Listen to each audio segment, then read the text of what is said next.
আল্লাহ বলছেন তোমরা নিজে মুখে বলছো আমরা ঈমানদার, আল্লাহ বলছেন শুনবো না, তুমি যে ঈমানদার এটা তোমাকে আগে আমি যাচাই বাছাই করব, আগে তোমাকে আমি পরীক্ষা করব, আর পরীক্ষা করার পর তোমাকে বোঝা যাবে তুমি ঈমানদার না তুমি বেঈমান।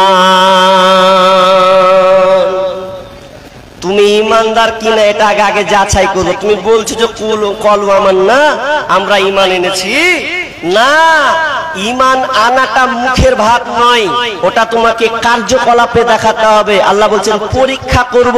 তারপর পৃথিবীতে আল্লাহ যত নবী রাসূল পাঠিয়েছেন, পৃথিবীর বুকে সব চাইতে নবী রাসূলদেরকে সবচাইতে বেশি পরীক্ষা করেছেন, সবচাইতে বেশি পরীক্ষার সম্মুখীন হতে হয়েছে নবী এবং রাসূলদেরকে। আমাদেরকেও আল্লাহ পরীক্ষা করবেন। আপনি দোকানে একটা মাটির ভাঁড় নিতে যাবেন, কলসি নিতে যাবেন, তো মানুষ কি করে, মাটির কলসি নিতে গেলে ওকে বাজিয়ে দেখে, বাজিয়ে দেখে না গো, বাজায় না, বাজায় না, ওকে বাজিয়ে দেখে যে পুড়িয়ে ঠনঠনা হয়েছে কিনা, যদি ভালো বাজে মাল ভালো আছে। তো আল্লাহ বলছেন তোমাদেরকে আমি পরীক্ষা করব, পরীক্ষা করব, তারপরে কোন কথা।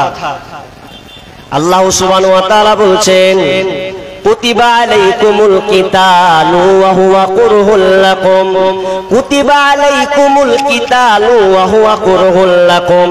আল্লাহ বলছেন তোমাদের জন্য লড়াইকে আমি ফরজ করে দিয়েছি, তোমাদের জন্য আমি লড়াইকে ফরজ করে দিয়েছি। ওয়া হুয়া কুরহুল লাকুম, কুতিবা আলাইকুমুল কিতালু ওয়া হুয়া কুরহুল লাকুম। আল্লাহ বলছেন তোমাদের উপরে আমি যে লড়াইকে সংগ্রামকে ফরজ করে দিয়েছি। ওয়াসা আন তাকরাহু শাইআ ওয়া হুয়া খায়রুল লাকুম, তোমরা হয়তো ওটা অপছন্দ করো, তোমরা ওটা পছন্দ করো, কিন্তু আল্লাহ বলতে চাচ্ছেন ওখানে তোমাদের জন্য খায়রুল লাকুম, কল্যাণ লুকিয়ে আছে। তোমরা যেটা অপছন্দ করো, তোমরা কিন্তু অপছন্দ করো, কিন্তু ওখানে আল্লাহ কল্যাণ লুকিয়ে রেখেছেন।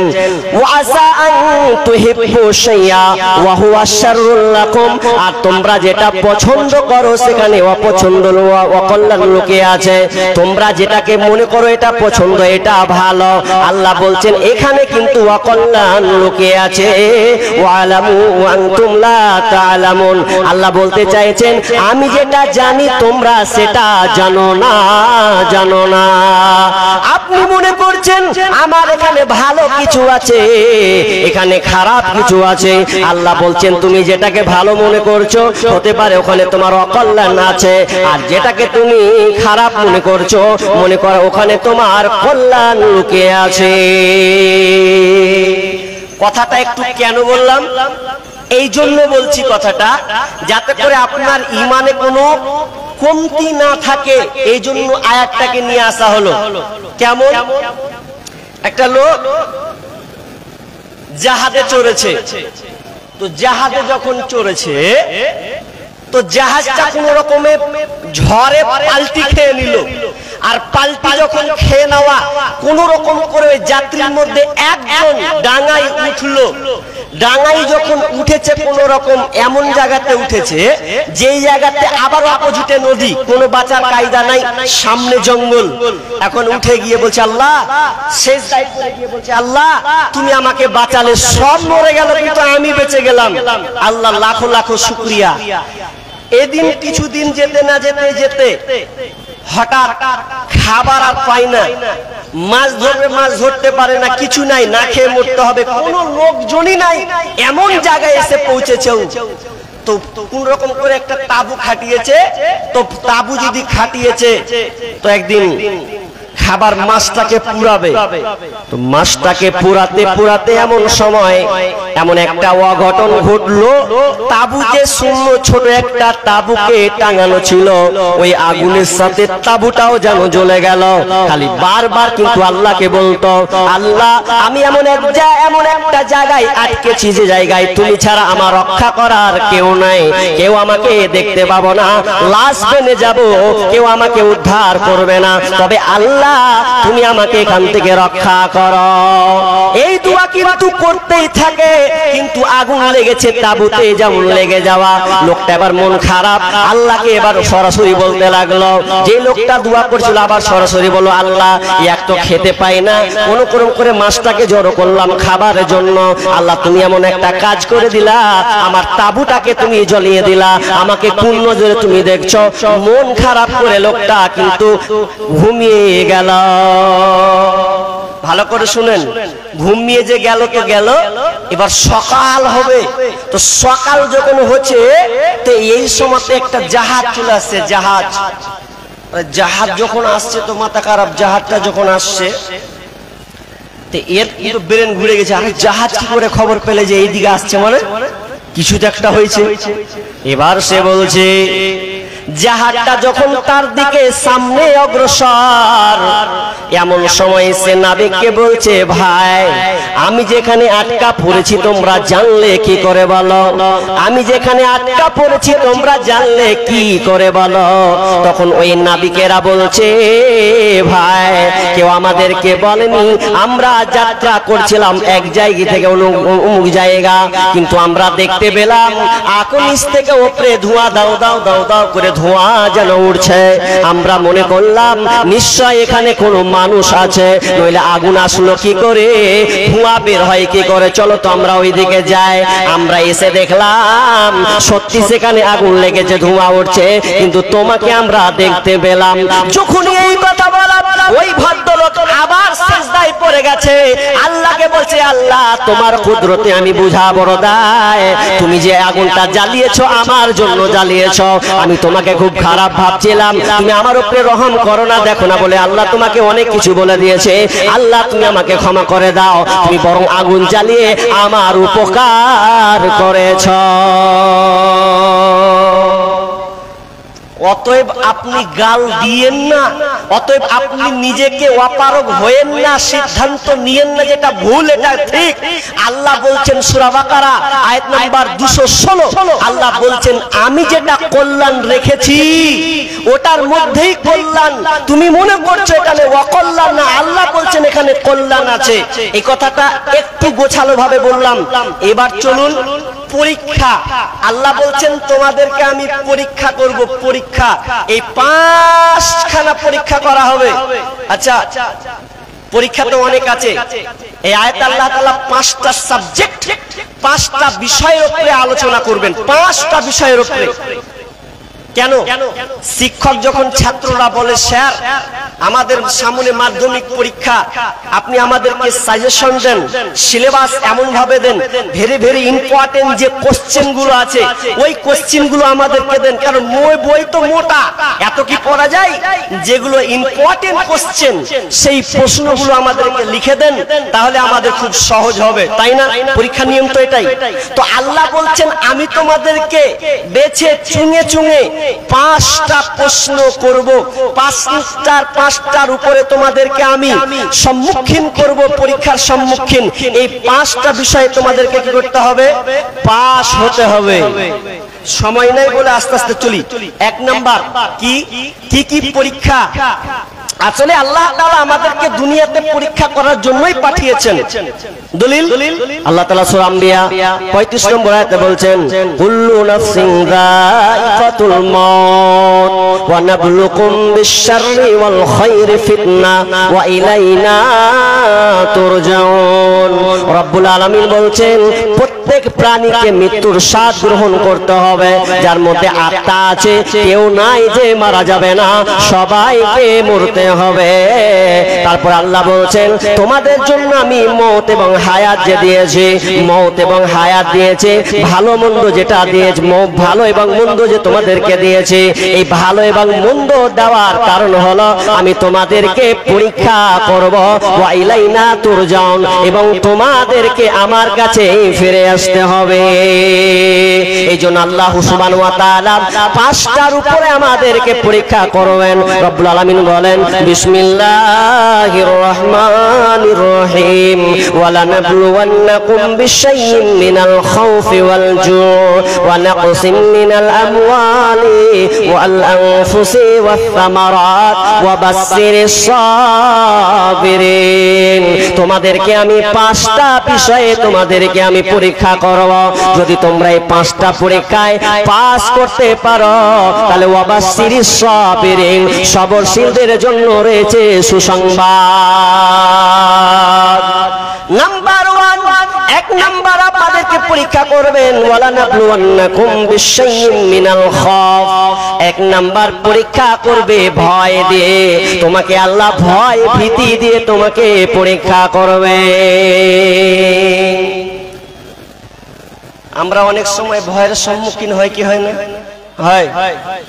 গ্রামে এমন একটা পাল্টা হুমকি এলো, ভয়। এমন একটা রোগ এলো, ভয়। এমন একটা রাজনৈতিক আক্রমণ হলো, ভয়। যেমন এখন বর্তমানে ভয় কি? এসআইআর, এনআরসি, ঠিক না? এনআরসি কি হবে? নাম বাতিল হবে। কি করতে হবে? চল নাম ঠিক কর, বাপদাদার কাগজ ঠিক আছে কিনা দেখ, আর বাপদাদা অমুক সালের ভোটের লিস্টের নাম আছে কিনা দেখ। এ নিয়ে তোর পার কি তোর পার। আল্লাহ বলছেন খ্যাপা, ভয় করবো তোদেরকে ভয় ভীতি দিয়ে। কিন্তু বর্তমান কি হয়েছে জানেন? আরে জোহরের আজান, হাইয়া আলাস সালাহ,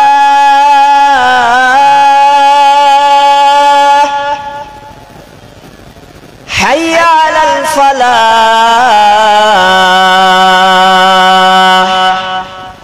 নামাজের জন্য এসো। হাইয়া আলাল ফালাহ, কামিয়াব যদি নিতে চাও, যদি তুমি শান্তি নিতে চাও, তুমি অশান্তিতে আছো, তুমি কোনো বিপদ মুসিবতে আছো, যদি উদ্ধার পেতে চাও তাহলে তুমি মসজিদে এসে ঢুকে যাও, এখানে তোমার জন্য কল্যাণ আছে। কিন্তু আজকে আমরা দেখেন আল্লাহ বললেন বান্দারে তোদেরকে আমি ভয় ভীতি দিয়ে পরীক্ষা করব, রাজনৈতিক নেতা দিয়ে, সরকার দিয়ে তোদেরকে আমি পরীক্ষা করব।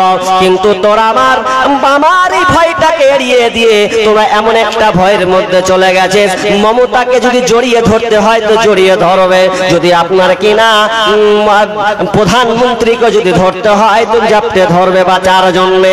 আল্লাহ বলছেন চুটকির ব্যাপার, এটা মামুলের ব্যাপার। কি তোমার ভাই আফগানিস্তানে যখন পর্দা নিয়ে যখন স্লোগান হলো, সেই অনেক দিনকার আগের কথা, প্রায় 1975-80 দিকের কথা, যখন আফগানিস্তানে পর্দাকে বন্ধ করে দেওয়া হলো, নিষেধ করে দেওয়া হলো, কোন মহিলা পর্দা পড়তে পাবে না। আমাদের ধুলিয়ান ডিস্ট্রিক্টে এমন হয়েছিল, পর্দা নিয়ে ঝামেলা হয়েছিল স্কুলে। ধুলিয়ানে পর্দা নিয়ে একটা বড় একটা ষড়যন্ত্র হয়েছিল। কোন স্কুলে মেয়েদেরকে পরখা পড়তে দেওয়া হবে না, পর্দায় ঢুকতে দেওয়া হবে না। কিন্তু না, আমরা সেই মুসলমান নয়। আল্লাহ বলছেন তোমাদেরকে আমি ভয় দিয়ে ভীতি পরীক্ষা করব। যখন আফগানিস্তানে আপনার পর্দাকে বরখাকে পুড়িয়ে দেওয়া হলো, আলেমরা একমত হলো না, পর্দা পুড়িয়ে দেবে, মেয়েদের পড়তে দেবে না, এটা আমরা কখনোই মেনে নিব না। জনসাধারণ ভয় করছে, কি করবে? আরে ও তো প্রধানমন্ত্রী নেতা, ও যদি ওর প্রতিবাদ করি তো আমাদের কেউ কিছু হবে না। আলিমরা সবাই একবদ্ধ হয়ে বলেছিল না, পর্দা পুড়িয়ে দেওয়া মানে কোরআনের আয়াতকে অস্বীকার করা, কোরআন আয়াতকে ছোট কোরআনকে পুড়িয়ে দেওয়া। অতএব শুনবো না। সংগ্রাম চলতেই থাকে। লক্ষ হাজার আলেমকে গুলি করে হত্যা করে। যত মাদ্রাসা আছে সবগুলোকে ভেঙে তছনছ করে দেওয়া হয়, মসজিদগুলোকে ভেঙে তছনছ করে দেওয়া হয়। এমন সময় কিছু বাচ্চা ছিল 7 বছর 8 বছরের বাচ্চা, ওরা বলছে না, আমরা ক্ষান্ত নয়, যাব, আমরা লড়াই করব, পর্দার বিরুদ্ধে আমরা লড়ব, পর্দার পক্ষে আমরা থাকব, আমরা মেয়েদেরকে বোনদেরকে পর্দা সই যেতে দেব, বেহায়ার মতন আমরা ঘুরতে দিতে পারি না। এই যখনই করা বলা, আবার ওরা হাসছে, তোদের বড়গুলোকে তো হত্যা করে দিয়েছি, তোদের আলেম ওলামা নাই, তোরা গুটি ছোট ছোট বাচ্চা, তোরা আপনারা কি করবি? খুব হাসছে, বলছে চালা গুলি চালাচ্ছে, গুলি চালাতে ধাই করে গুলি চলে, গুলি চলতে এমন সময় ছেলেগুলো যেন সব মরে গেল, রক্ত প্রবাহিত হলো। গ্রামের লোক ছুটে আসলো, বাবা তোরা কেন বিরুদ্ধে করতে গেলে বল, তোরা তো ছোট বাচ্চা, তোরা কেন তাদের ওই ইংরেজের বিরুদ্ধে তোরা সেই জালেম শাসকের বিরুদ্ধে তোমরা কেন তোমরা লড়তে গেলে?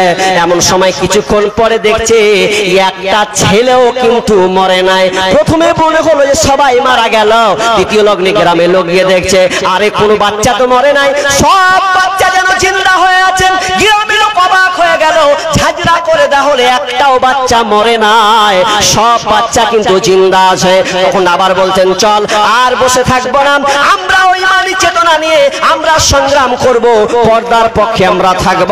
সবাই যেন লট ঝাঁপিয়ে পড়লো, গোটা গ্রাম গোটা এলাকা গোটা শহর যেন গর্জে উঠলো। না না না, তারা কোরআনকে অপমান করেছে। যখনই নেতা যখনই আপনার জালেম শাসক বুঝতে পেরেছে আর এখানে টিকা যাবে না, এবার কোনো একটা সিদ্ধান্ত নিতে হবে। ওই নেই আপনার কি নাম ওই বেঈমান শাসক সেদিন আর থাকে নাই, সেদিনকে নিজের দেশ ছেড়ে পালিয়েছে আপনার কি না ইহুদিদের কাছে, ওখানে গিয়ে সে আশ্রয় নিয়েছে।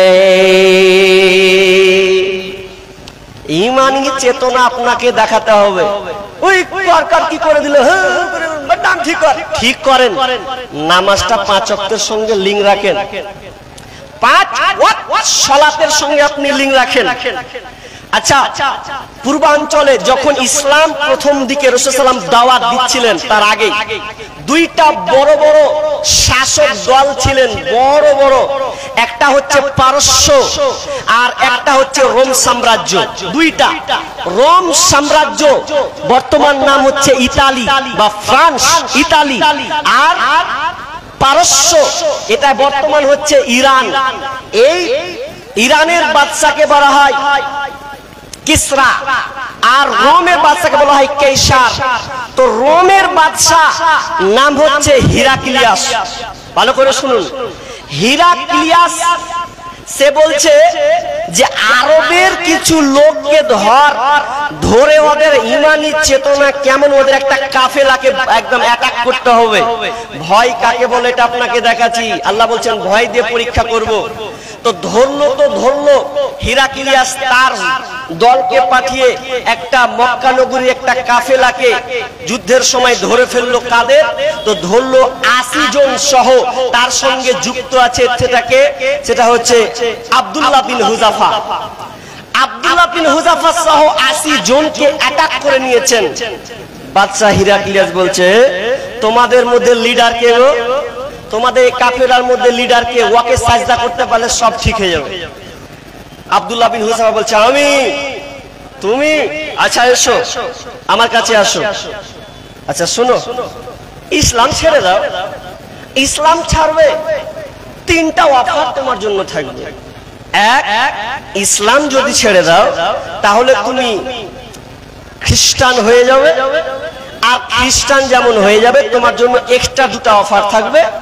1 নাম্বার, আমার অর্ধেক রাজত্ব তোমার নামে আমি লিখে দিব, আর এই রাজত্বের মধ্যে সবচাইতে বড় সুন্দরী যে আছে তার সঙ্গে তোমার বিবাহ দিব।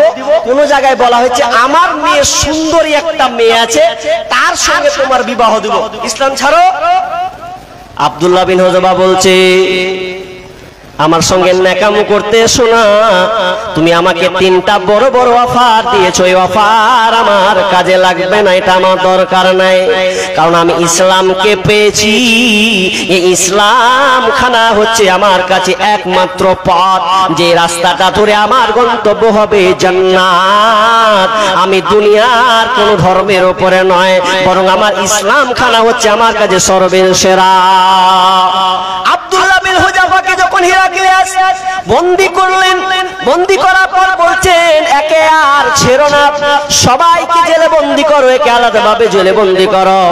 গোয়েন্দা আপনার কিনা দারোয়ানকে বলে দেওয়া হলো খবরদার এই আব্দুল্লাহ বিন হুযাফা আব্দুল্লাহকে খবরদার কোনো খাবার খেতে দেবে না, খাবার যেন তার কাছে না যায়, আর খেয়াল রাখবে ও যেন মারা যাতে না যায়। আব্দুল্লাহ বিন হুযাফা জেলের মধ্যে আছেন। এমন সময় 4 দিন 2 দিন 5 দিন যখন 4-5 দিন হয়ে গেছে আর যেন শরীর চলে না, মরা মরা ভাব মনে হয় আর বাঁচবে না, কারণ 4-5 দিন থেকে তার মুখে কোনো খাবার জোটেনি। তখন ওই ডাক্তার যে প্রহরী ছিল, একজন ডাক্তার নিয়োজিত করা হয়েছিল, ডাক্তার গিয়ে বলছেন জাহাপনা এই লোকটা তো মারা যাবে। তো বলছে এক কাজ করো, ওকে খাবার দাও। খাবারটা কি দিবে শুনে নাও, খবরদার ওকে হালাল খাবার দিবে না, ওকে শুকরের মাংস কেটে দাও আর মদের সঙ্গে পানিকে মিশিয়ে দাও আর কিছু রুটি মাখা শুকরের মাংস দাও। যখন তাকে দেওয়া হলো, দেওয়ার পর এবার বলা হলো দেখ এখানে কিন্তু শুকরের মাংস আছে আর এখানে মদের সাথে পানি মিশানো আছে। যখন এই কথা বলা, আব্দুল্লাহ বিন হুযাফা সাইড ছড়িয়ে দিলেন, না আমি খাবো না। এই করে 1 দিন 2 দিন 3 দিন খাবার পর্যন্ত তার কাছে পরিবেশন করা হয়। এই 3 দিন খাবার সে খেলো না, সে মারা যাবে এমন একটা ভাব। এরপরে হিরাক্লিয়াস বলছে, বাদশা বলছে শোনো আব্দুল্লাহ এখনো সময় আছে, তুমি ইসলামকে ছেড়ে দাও, তোমাদেরকে ছেড়ে দেওয়া হবে, এর বিনিময়ে তোমাকে রাজত্ব লিখে দেওয়া হবে, ভালো সুন্দরীর সঙ্গে তোমার বিবাহ দেওয়া হবে। আব্দুল্লাহ বিন হুযাফা বলছেন না না না, আমাকে যদি 1000 বার শহীদ করা হয়, মারা হয়, তবু আমি এর উপরে ইসলামের উপরে অটল থাকব। ভয় নাই রে কোনো ভয় নাই, আল্লাহ যদি থাকেন সহায়, দুর্গম গিরিপথ পাড়ি দিয়ে যায়। ভয় নাই রে কোনো ভয় নাই, আল্লাহ যদি থাকেন সহায়। যুগে যুগে ইতিহাস লেখা দেখা যায়, আল্লাহর পথে যারা কাজ করে যায়। যুগে যুগে ইতিহাস লেখা দেখা যায়, আল্লাহর পথে যারা কাজ করে যায়। বিনা পরীক্ষায় তাদের পাস নাহি হয়, বিনা পরীক্ষায় তাদের পাস নাহি হয়। ভয় নাই রে কোনো ভয় নাই, আল্লাহ যদি থাকেন সহায়। যখনই বলা না তোমাকে এবার শুলিতে চড়ানো হবে, বাদশা কোনো মতে পারছে না আব্দুল্লাহ বিন হুযাফাকে। এবার বলছেন এক কাজ কর, আর ওতে মাফ করা হবে না, এবার চলো ওকে শুলিতে চড়িয়ে দিয়ে ফাঁসিতে ঝুলিয়ে দেওয়া হবে। ফাঁসিতে ঝুলিয়ে যখন সামনে নিয়ে যাচ্ছে, বলছে আমাকে ফাঁসিতে ঝুলানো কোনো অসুবিধা নাই। আব্দুল্লাহ বিন হুযাফাকে উল্টো করে টাঙিয়ে দেওয়া হলো। বলছে বল ইসলাম ছাড়বে কিনা বল। আব্দুল্লাহ বলছেন না আমি ইসলামকে ছাড়তে পারবো না। নির্যাতন নির্মম শুরু হলো। এরপরে লাস্টে বলা হলো যখন না পারলো, না পেরে বলছে এক কাজ কর, এভাবে ওকে শাস্তি দিয়ে কোনো লাভ হবে না। তোরা যে রান্না করিস, এই তোরা যে রান্না করিস বড় কড়াই দিয়ে, ওই কড়াইটাকে সামনে নিয়ে আয় আর ওখানে তেলকে ঢেলে দে। তেল যেমনই ঢেলে দেওয়া, সঙ্গে সঙ্গে তেল যেমন ঢেলে দেওয়া হয়েছে, গরম টক করে দাও দাও করে ফুটন্ত জ্বলছে। এমন সময় বলছে দেখ এখনো সময় আছে, কিন্তু আব্দুল্লাহ বলছে এক চিন্টু আমাকে সরাতে পারবে না। তখন তার একজন গোয়েন্দা, তাদের 80 জন যে ছিল আটক হয়েছে, তার মধ্যে আর একজনকে ধরলো। ধরার পর গরম তেলের মধ্যে ঠেলে দিল। পুরো শরীর চামড়া ঝলসে বার হয়ে গেল, হাড্ডি হয়ে গেল, কঙ্কাল হয়ে গেল। বলছে এবার দেখ, বলছে কোনো ব্যাপার নাই। যখনই তাকে ফেলা হচ্ছে তেলে, তখনই ওই সময় চোখ দিয়ে যেন তার পানি ঝরছে। আব্দুল্লাহ বিন হুযাফার চোখ দিয়ে পানি ঝরঝর করে ঝরছে। এমন সময় হিরাক্লিয়াস বাদশা হিরাক্লিয়াস বলছে মনে হয় এবার তোর ভয় লেগেছে, মনে হয় তুই এবার ইসলাম কেন ছাড়বে, এবার তোর মরণ বলে ভয়। আব্দুল্লাহ বিন হুযাফা বলছেন এটা নয় নয়, আমি কাঁদছি ওটার জন্য নয়, বরং আমি কাঁদছি এই জন্যে আল্লাহ যদি আমার প্রতিটা লোমের বিনিময়ে আমার হায়াতটাকে দিত, প্রতিটা লোমের বিনিময়ে যদি আল্লাহ আমাকে জীবন দিত, আমি বারবার 1000 বার আমি শহীদ হতাম, 1000 বার আমি তেলে পড়তাম। এটার জন্য আমি কান্না করছি, কিন্তু একবারই তো আমার সেল খতম হয়ে যাবে। যখন এই কথা বলা, আব্দুল্লাহ বিন হুযাফার কথা যেমনই শেষ, তখনই হিরাক্লিয়াস বলছে রে ওকে ছেড়ে দে, আয় আয় আব্দুল্লাহ আমার কপালে তুই চুমু খা। ভয় এত ভয় দিল যে ভয়ের সাথে আরো ইমানি তার চেতনা বাড়ছে। আর আমাদের যখন বলছেন যে ডিসেল ক্যাম্পে যখন ভরবে, তো কেমন করে থাকবি, খেতে দিবে কি না দিবে, সাটো সাটো হয়ে থাকবি, তো এ নিয়ে টেনশনে ওদের ঘুমই হয় না। কেমন মুসলমান আপনি?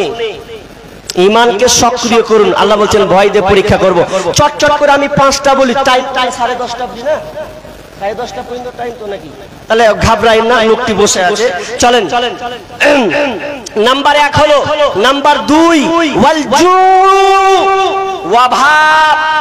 অভাব দিয়ে আমি আল্লাহ পরীক্ষা করব। অভাব দিয়ে আপনার টাকা আজকে হঠাৎ করে নাই, চুরি হয়ে গেছে, হঠাৎ করে আপনার বাড়ি পালিয়ে গেল, হঠাৎ করে আপনি ঋণগ্রস্ত হয়ে গেলেন। আল্লাহ বলছেন, হে বান্দা, তোমার যে ঈমান আছে কি না আছে, তোমাকে আমি অভাব দিয়ে পরীক্ষা করব। অভাব আমি বলতে পারবো না বিধায় চটচট করে বলছি। অভাব কি জিনিস? আপনার এখন 50,000 দরকার, 20,000 দরকার, নেই, কি করবেন? ধৈর্য রাখুন। অভাব, আপনাকে আল্লাহ সন্তান দেননি, অনেক দিন থেকে অনেক দিন থেকে আপনি প্রেসান হয়ে আছেন, কখন একটা বেটা পাবো, কখন পাবো কি পাবো না। অভাব, যার ছেলে নেই সে বুঝছে তার ঠেলা কতটা। নবী মুসার জামানায় একজন মহিলা এসে বলছেন যে, নবী মুসা, আপনি তো আল্লাহর সঙ্গে কথা বলেন, তো এক কাজ করুন, আমার পেটে সন্তান যেন হয়, 2-4 বছরের জিন্দেগি সন্তান হচ্ছে না, তো একটু দোয়া করেন না যেন সন্তান হয়। নবী মুসা বারবার আল্লাহর কাছে চাইছে, 3 বার চাওয়া হয়ে গেল, কিন্তু সন্তান হচ্ছে না। 1 বছর, 2 বছর, 3 বছর হচ্ছে, সন্তান হয় না। তখন আল্লাহ তাআলা নবী মুসাকে বলছে, মুসা রে, ওই মেয়েটা হবে বান্ধা, ওই মেয়েটা হবে বাঝা, আমি আল্লাহ ওকে সন্তান দেব না, এটা ওকে এলান করে দেয়। নবী মুসা বললেন, ও গো বোন, আল্লাহ তাআলা আপনাকে সন্তান দেবে না, আমার দোয়া করে আর কোনো লাভ হবে না। বাড়ি গিয়ে 2 বছর, 4 বছর, 5 বছর গেল, কিন্তু ওই মহিলা বারবার খালি আল্লাহকে বলে, আল্লাহ তুমি বড় দয়াবান, তুমি বড় মেহেরবান, তুমি দিতে পারো আমাকে সন্তান, পৃথিবীর আর কেউ দিতে পারে না। যখনই বারবার বলে, 5 বছরের মাথায় নবী মুসার কাছে গিয়ে বলছেন, নবী মুসা, এই দেখেন আমার কোলে আল্লাহ 2টা বাচ্চা দিয়েছে। যখনই বলা, নবী মুসা তো আতঙ্ক হয়ে গেল, কি ব্যাপার, আল্লাহ তো আমাকে নিজে বলেছে সন্তান হবে না, আবার 2টা সন্তান হলো কি করে? তখন আল্লাহকে আরজ করলো, আল্লাহ এটা কি করে সম্ভব হলো? আল্লাহ বলছেন, মুসা রে, আমার এই বান্দে বারবার আমার উপরে এত ভরসা রেখেছে, একবারও বলে না যে আল্লাহ দিবে না, শুধু বারবার বলেছেন, আল্লাহ তুমি দয়াবান, তুমি মেহেরবান, শুধু বারবার বারবার আমার কাছে চাইতে থেকেছে। আমি আল্লাহ আমার দয়াতে আমি সহ্য করতে পারলাম না, আমার দয়াতে আমি আমার ওই বান্দেকে সন্তান দান করলাম। তাহলে অভাবে আপনি আছেন, আল্লাহ বলছেন আমি তোমাকে অভাব দেব। ওয়াল জু মিনাল খাউফি ওয়াল জুই ওয়া নাকসিম মিনাল আমওয়ালি ওয়া আনফুসি ওয়াস সামারাত ওয়া বাশশিরিস সাবিরিন। চটচট করে 3টা বলে দিয়েছি। আল্লাহ বলছেন খৌফ, ভয় দিব, জু মানে অভাব দিব, ওয়া নাকসিম মিনাল আমওয়াল, এবং তোমার সম্পত্তি আমি আল্লাহ তোমাকে পরীক্ষা করব। ওয়াল জু ওয়া নাকসিম মিনাল আমওয়ালি ওয়া আনফুস, এবং আল্লাহ আমি তোমাদেরকে তোমার জান দিয়ে আমি আল্লাহ পরীক্ষা করব। জান, আপনার জান দিয়ে আল্লাহ পরীক্ষা করবেন। বলতে পাবো না বিদায় চটচট করে বলছি। জান, মালদা ডিস্ট্রিক্টের কোন এক জায়গায় নামাজি লোক, নামাজ পড়ছে, ওকে 2 সপ্তাহ 5 সপ্তাহ নামাজ পড়তে দেখাই যাচ্ছে, হয়তো আগেও পড়েছে, 1 সপ্তাহ থেকে আর ওর খোঁজ মিলে না, নামাজ পড়তেও আসেই না। তো বলছে, হারে ও চাচাটা যে নামাজই পড়তে এলো না, ব্যাপার কি? তো বলছে, যত খোঁজ নিয়ে চায়ের দোকানে আড্ডা মারছে, দেখা নামাজ পড়তে আসে না। তো বলছে, নামাজ, ও চাচা নামাজ পড়তে আসো না কেন? সোজাই একটা কথা বলছে, আমি কানাকে ডাকতে পারবো না। ভাষা কি? আমি কানাকে এখন আর ডাকতে পারবো না। কানাটা কাকে বলছে? আল্লাহকে বলছে যে আমি কানাকে আর ডাকতে পারবো না। লোকেরা বুঝতে পারলো না, চাচা কানাকে ডাকতে পারবো না মানে একটু খুলে বলবেন তো? তো খুলে কি বলবো? শুন, আমি কানাকে ডাকতে পারবো না এই কথা এই জন্য বললাম যে আমার 4টা বেটি 1টা বেটা, ভালো করে বুঝেন, 4টা বেটি 1টা বেটা।